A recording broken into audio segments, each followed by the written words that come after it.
அப்போ பல்கடினா கடாப்பல்ல நம்ம கீழே வச்சுக்கிட்டு அப்படி கிடையாது. இந்த 2 கல் முன்னாடி இல்லையா? கடிச்சிக்கிட்டு உள்ளுக்குள்ளேயே ஜெபம். மகாகணபதி லோகவசியம். அடுத்ததான் 3வது சாப்டர் காமதேனு. அப்புறம் லக்ஷ்மி குபேர. ஆமாம். புர ஸ்ரீம் ஸ்பர ஸ்ரீம் காமதேனு.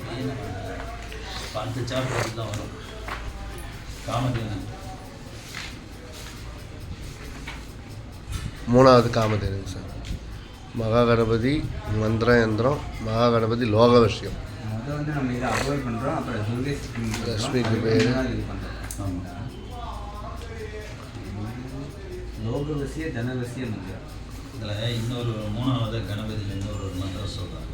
அது ஏறி இது வந்து ஆத்மார்த்த சித்தி.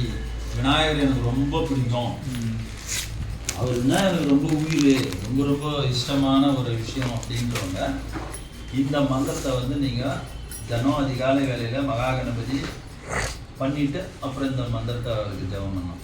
ஓம் நமோ கணபதையே. அப்படியே ஓம் நமோ கணபதையே, நமோ வரதபதையே. ஓம் நமோ கணபதியே. கணபதையே.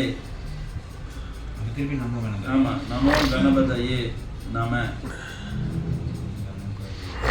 ஓம் நமோ கணபதியே. நமோ வரதபதையே. நமோ வரதபதையே. நமோ கணபதையே நம. அடுத்தது பிரம்மபதையே நம.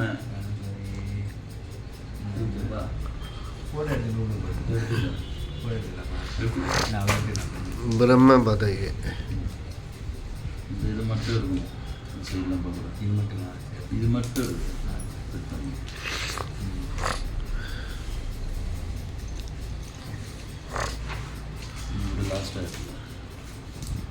இந்த மந்திரம் வந்து ஓம் நமோ கணபதையே, நமோ வரதபதையே, நமோ கணபதையே நம, பிரம்மபதையே நமஸ்தே அஸ்து லம்போடாய ஏகதந்தாய விக்ன விநாசினே சிவசுதாய ஸ்ரீ வரதமூர்த்தையே நமோ நம. இது சொன்னால் விநாயகர் வந்து ரொம்ப மகிழ்வார். ஐஸ் வச்சா மாதிரி. இப்போ தெய்வங்களே ஐஸ் வைக்கிற விஷயம் தான்.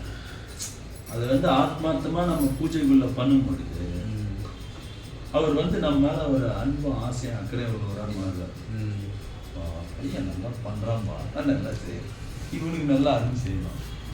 விநாயகர் வந்து நீங்கள் எவ்வளோ எவ்வளோ ஆத்மார்த்தமாக அவரை நேசிக்கிறீங்களோ அவ்வளோக்கு அவ்வளோ உங்கள் மேலே அவர் ஈஸியாக அவர் வந்து உங்களுக்கு நல்ல ஒரு பலனை ஏற்படுத்தி தருவார்.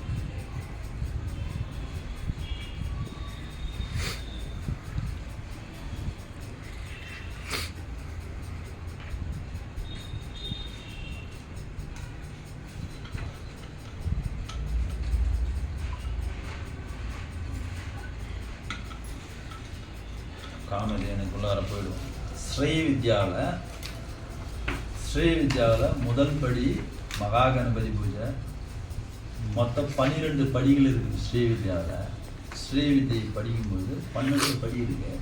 அந்த 12 படியில் முதல் படி மகா கணபதி, 2வது பாலா, அடுத்தது ராஜேஸ்வரி, அடுத்தது ராஜமாதங்கி, அடுத்து வாராகி, அடுத்து புவனேஸ்வரி, பகலாமுகி, மகாலட்சுமி, ஸ்வர்ணாகர்ஷண பைரவர். அப்படியே மொத்தம் 12 படி இருக்கு. அந்த 12 படியில் ஒரு நிலைப்படி காமதேனு. இந்த காமதேனு ஸ்ரீவித்யாவில் தான் வந்து சிறப்பாக ரெடி பண்ணாங்க. இன்னைக்கு வந்து நிறைய பேர் என்ன நினைக்கிறாங்கன்னா ஸ்ரீவித்யா பண்ணுறது கிடையாது, பக்தி மார்க்கத்துக்குள்ளே வர்றதில்லை. எல்லாம் வந்து மாந்திரிக முறையில் போய் குடிசாராக போகிறாங்க. மாந்திரிகமே கிடையாது. பக்தி மார்க்கத்தில் ஸ்ரீவித்யா தான் உண்மை. ஆனால் நீங்கள் வந்து மாந்திரிகம் மாந்திரிகன்றது கெட்ட சக்திகளை வச்சு வழிபாடு பண்ணி தேவையற்ற விஷயங்களை பண்ணுறதுக்கு பேர் மாந்திரிகம். நான் என்ன பண்ணுறேன், நீ ஏன் அதுக்குள்ளார போறீங்கன்ற, கெட்ட விஷயத்துக்குள்ளார போகாதீங்க, நல்ல விஷயமா பண்ணுங்க. இதெல்லாம் சாதிக்க முடியாதா சொல்கிறேன், இதெல்லாம் சாதிக்க முடியாதா? ஸ்ரீவித்யாவுக்குள்ளார வந்து சாதிக்கும். மாந்திரிக முறையில் போனீங்கன்னா உங்களை தோஷங்கள் பற்றும், கர்மா நீக்கும். தோஷங்கள் பற்றினாலும் ஒன்று வாய்க்கே சின்னாபினம் செதறி போயிடும். ஸ்ரீவித்யாவை பூசி பக்தி மார்க்கத்தில் நின்னீங்கன்னா நீங்கள் எல்லாமே சாதிக்கலாம். கணபதி ஃபர்ஸ்ட் ஸ்டெப் இல்ல, எல்லாரும் ஸ்ரீவித்யா. நான் என்ன சொல்றேன்னா ஸ்ரீவித்யாவை பண்ணிட்டு பக்தி மார்க்கத்துக்குள்ளார வந்து சித்தி மார்க்க குரு வழியில நின்னீங்கன்னா அனைத்துமே உங்களுக்கு சாத்தியமாகும். ஆனால் இன்னைக்கு நிறைய மாந்திரிகை கொண்டு வந்துட்டான். மாந்திரிகன்னு எல்லாம் பைத்தியம் பிடிச்சி ஆகலாம். மாந்திரிகம் வந்து கெட்ட சக்திகளை மட்டுமே பண்றவனுக்கு பேர் மாந்திரிகம். அதுலேயும் இந்த மாதிரி தான் ஓம் கீம் போட்டுருவாங்க. அதுதான் சொல்றேனே, எல்லாமே இருக்கு. ஆனால் சரியான முறையில் பயன்படுத்துகிற முறையை பொறுத்து தான் இந்த ஆன்மீகம் நமக்கு நன்மையானதாக மாறும். ஆனால் இந்த ஆன்மீகம் நன்மையானதாக மாறுறதும் அது தீயனவாக மாறுறதும் நம்ம கையில் தான் இருக்குது. இறைவன் நமக்கு எல்லாத்தையுமே கொடுத்து தான் இருக்கார். ஆழக்கலைகள் 64 நமக்கு பூமியில் கொடுத்துட்டார். எல்லாருக்குமே எல்லா விஷயமும் ஒரு குறிப்பிட்ட காலத்துக்குள்ள இறைவனை நம்பி நம்ம உட்காரும் பொழுது எல்லாமே நம்ம கைக்கு வரும். ஆனால் அதை சரியான வகையில் பயன்படும். அது பேராசை வந்து பேராசை, அபிலாசை, சீக்கிரம் குருக்கோயிலில் போனால் சீக்கிரம் முன்னாடி இந்த எண்ணெய் ஆசைகளை வச்சு பக்தி மார்க்கத்தை மறந்து தேவதைகளோட தெய்வங்களோட கோப சாபங்களுக்கு ஆளாகி வாழ்க்கை சூன்யமாக மாறுது. அதாவது நமக்கு இந்த மாதம் இவ்வளோ தான் வருமானம்னா அதுக்குள்ள குடும்பத்தை ஓட்டணும். அது மாரி எத்தனை பேர் பண்ணுவான்? அதான் சொல்கிறேன். அதில் நோயிலிருந்து படுக்கிறாங்க திருப்பி. அப்போ மகா கணபதியை பூஜை பண்ணி நம்ம காமதேனு வந்து அப்புறம் பார்ப்போம். மகாலட்சுமி சரி, வித்யா இது எங்கே இருக்கு? வித்யான்னு சொன்னீங்க. ஸ்ரீவித்யாவில் இல்லை, நான் உங்களுக்கு சொல்கிறேன். மகாலட்சுமி பாருங்க.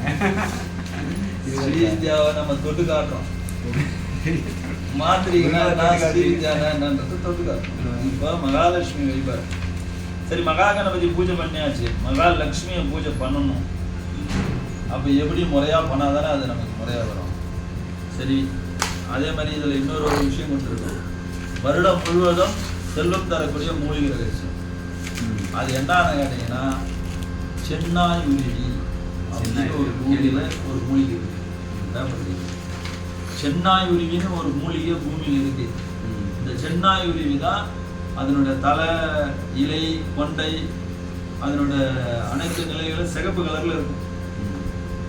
இதை வந்து பௌர்ணமி நாளில் காப்பு கட்டி எடுத்துக்கணும். ஆனால் இதுக்கு ஒரு விசேஷமான பலன் என்னன்னா, கார்த்திகை மாதத்தில் வரக்கூடிய பௌர்ணமியில இந்த மூலிகை காப்பு கட்டி எடுத்து அது மகாலட்சுமி பூஜையை ஒரு மண்டலம் 48 நாள் பண்ணி அதை எடுத்து நீங்கள் பீரோவுக்குள்ளாரையோ பர்ஸுக்குள்ளாரையோ காசு விற்கிற பெட்டகத்துக்குள்ளேயோ ஒரு ரோஸ் கலர் துணியை சுற்றி அதில் ஜாதிக்காய், கிராம்பு, பச்சை கற்பூரம், ஏலக்காய், ஆரஞ்சு பய தோல் இதெல்லாம் சேர்த்து அந்த மூலிகையை வச்சிங்கன்னா வருடம் முழுவதும் உங்களுக்கு காசு வருது. ஜாதிக்காய், கிராம்பு, ஏலக்காய், பச்சை கற்பூரம், சோம்பு, ஆரஞ்சு பழத்தோல், ரோஸ் கலர் துணி, மஞ்சள் கலர் துணி, பச்சை கலர் துணி எதில் வேணாலும் பயன்படுத்தலாம். நீங்கள் ஒன்றும் புதனம்சத்தில் பிறந்திருப்பீங்க, இல்லைன்னா குருவாம்சத்தில் பிறந்திருப்பீங்க, இல்லை அப்படின்னா அசுரனான சுக்ராம்சத்தில் பிறந்திருப்பீங்க. இதில் என்ன புதுசாக குருவாம்சம்ன்றது குரு தனாகர்ஷணம் கொடுக்கக்கூடிய கிரகம். சுக்ராம்சம்ன்றது மகாலட்சுமியோட அம்ச கிரகமாக இருக்கக்கூடிய சுக்கிரன். புதன் புத்திகாரகன், பெருமாளுடைய அம்சம். அவரும் காசு கொண்டு நல்லா கொடுப்பாரு. அப்போ இந்த 3 கலர் தான் வந்து மனிதனுக்கு உகந்த கலர். சுக்கிரன் வந்து என்ன சொன்னீங்க? புதன், அப்புறம் குரு, சுக்கிரன். ஆமாம். குருவுக்கு என்ன கலர்? குருவுக்கு வந்து மஞ்சள், புதனுக்கு பச்சை, சுக்கிரனுக்கு ரோஸ். இந்த மூலிகைகளை எப்பயுமே சென்னாயுரி எடுத்துட்டு வந்தால் பௌர்ணமி நாளில் போயிருக்கு. அதே மாதிரி காப்பு கட்டுக்கும், அது விரதம் இருக்கும், அதெல்லாம் நான் சொல்ல மாட்டேன். அதெல்லாம் செய்யாதீங்க. எங்கன்னா பார்த்தீங்களா ஒரு மஞ்சள் நீர் கொஞ்சம் அதை மேலே தெரிஞ்சுட்டு மகாகணபதி மந்திரத்தை சொல்லி ஒரு 11 ரூபா இல்லை 21 ரூபா சொல்லி அது மேலே விபூதி போடுவோம். போட்டுட்டு சென்னாயுரி மேலே போட்டுட்டு ஒரு எலுமிச்சங்கனி பலி கொடுத்து பேரை பிடிங்கி எடுத்து கட் பண்ணிடுங்க. கட் பண்ணிட்டு பௌர்ணமி நாளில் எடுக்கணும், இல்லை வளர்ப்புறையிலே எடுக்கணும். இப்போ இந்த வளர்ப்புறை இந்த நாளில் எடுத்து அதை ரோஸ் கலர் துணியில் முடிஞ்சு வைக்கணும்.